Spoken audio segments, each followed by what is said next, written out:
really quickly on the Minnesota Timberwolves, who are just like one of the more fun teams that I enjoy watching in the NBA right now.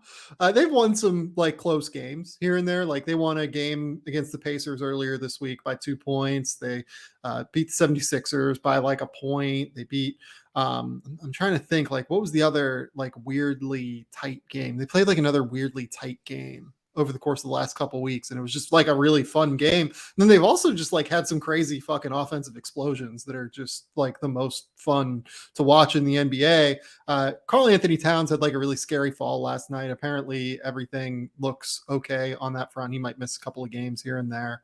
But between him and Anthony Edwards, like there are very few teams that I enjoy watching more in the NBA right now than the Minnesota Timberwolves, just because every night you're going to get something that is at least enjoyable. And I don't know that, look, I enjoy watching the Warriors probably more than any team in the league because their style of basketball is just incredibly fucking aesthetically pleasing.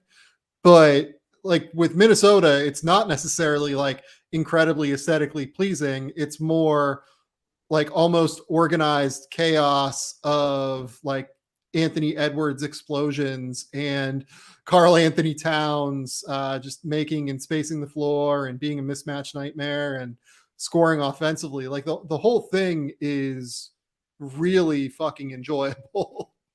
Yeah. To me, Towns is really good, but he's not that fun. Russell is, yeah, kind of, yeah. Yeah, Russell is, he could have a couple hot streaks. He had the ice in his veins. He had a couple big shots against the Sixers in a double overtime win recently. But I covered D'Angelo, who I like, but not really that fun. To me, the fun is Edwards. Like he has injected life into this franchise. He is a great quote post game. He actually has the Minnesota crowd feeling like a good NBA crowd. I mean, I've read some of the Krasinski stuff. It's like, so to me, like Towns is obviously such a core piece, but like it's Edwards. Like Edwards has changed probably your perception of the team from like you want to turn them on League Pass.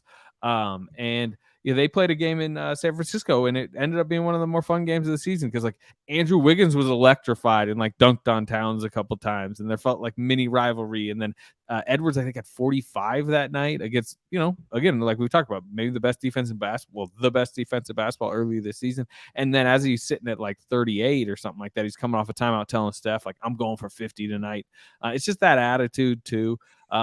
Very, they're not making playoff noise this year, but I'm ready to believe that they're going to be in the play-in and theoretically could get into a 1-8 or a 2-7 if it really goes well, and then probably lose 4-1. But the one is Anthony Edwards scoring 38 in a playoff game at home in Minnesota, and then suddenly you enter the offseason with a much more life around that franchise than there has been in a long time. Man, I'll say this. I might be in on them making the playoffs. Like not to play in the playoffs, like six, like being six, a top 6 seed. Yeah. Ooh, all right. Well, I mean, quickly. So like let's. Yeah. So it's the top three are locked. You're talking Phoenix, Golden State, Utah, Dallas. I'd say. I mean, I think Dallas is a mess. Like they're a mess, like, but they're gonna. I just Luka, like they have Luka. Kristaps has looked better over the last couple of weeks, but like I don't watch that team and go, oh, this is coherent. You know what I mean? Like this makes sense. I just mean over the course of the season, I'm pretty sure Dallas is gonna have a better record than Minnesota. Maybe, I mean, you might feel differently.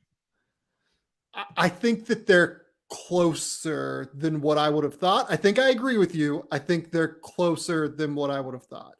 I think Memphis actually is like very coherent and very like everything that they do. For whatever reason, they can't defend this year. It's weird.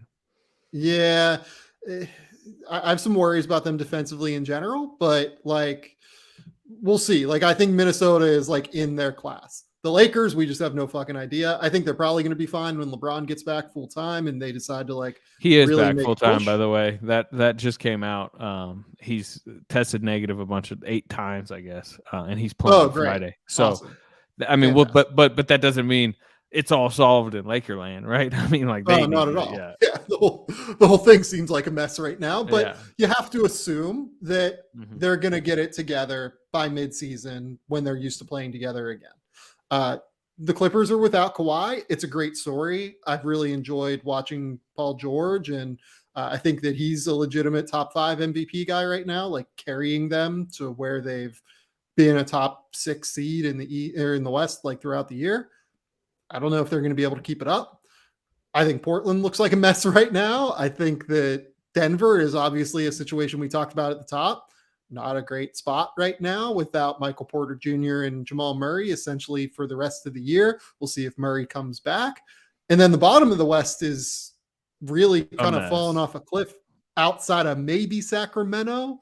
Like maybe they can make. I mean, they've already fired a coach though, too, which is crazy. Look, yeah, to your general point, especially laid out like that, the West is down. It really is, and yeah. I'm with you now. Like especially we laid it out that way. I'm with you now in believing that it's possible Minnesota gets to 6. Are you ready to predict Minnesota gets to 6? I'm going to say yes. Okay. I think that they are. I think they are the 6th seed. And here's why. Defensively, they are really fucking good. And I don't think that it's like smoke and mirrors. I don't think it's anything because they have actual really fucking good defenders now. And a good coach. Good coach. They have a really good coach in Chris Finch. They look a lot more. Look, I said like it's like organized chaos now. That feels that way because you have D'Angelo Russell and Anthony Edwards on offense, and they're just so creative and weird about the way they go about things. But defensively, they're organized and they look really good. They have a lot of really strong, high-level point of attack defenders. They have a lot of really, really good help defenders, particularly in Jaden McDaniels and Jared Vanderbilt. Like, I think having both of those two on the court, maybe not necessarily together, but being able to play them a substantial amount of minutes, it's been huge for them. Anthony Edwards has taken a leap defensively this year too. Like he falls asleep a bit off the ball from time to time and makes some mistakes, but he is engaged when he needs to be engaged, I think is the best way to put it. Karl Towns has been fine on defense. I think Patrick Beverley has been pretty good to the level that you would expect Patrick Beverley to be defensively. Like they have actual tone setters on defense. Like Josh Okogie has missed like a little bit of time here and there. Like I don't think he's played a crazy amount of minutes so far, but like he's a tone setter defensively on the ball. Now that they have actual real defenders that have matured and developed around Karl Towns and Anthony Edwards and D'Angelo Russell, I like the way that this team looks. Like I think they actually make sense now. Well, mark this down, NBA media world. I believe I gotta say, I think you're the first voice to say Minnesota Timberwolves playoffs. So that needs to be remembered. If the Timberwolves come go to the playoffs, so I'll say this: I think that Bob Voulgaris said it a while ago. Like I think, and I honestly, I was like, Bob, you're fucking crazy.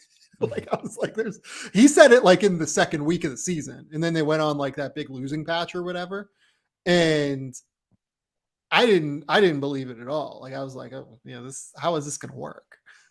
But man, I think that what they're doing makes sense. I think they have a roster that makes sense. I'm in. I'm in on the Minnesota Timberwolves. I'm as surprised as everyone else is, I think at this point. That might need to be the title of this podcast. I'm in on the Minnesota Timberwolves. I am in on the Minnesota Timberwolves.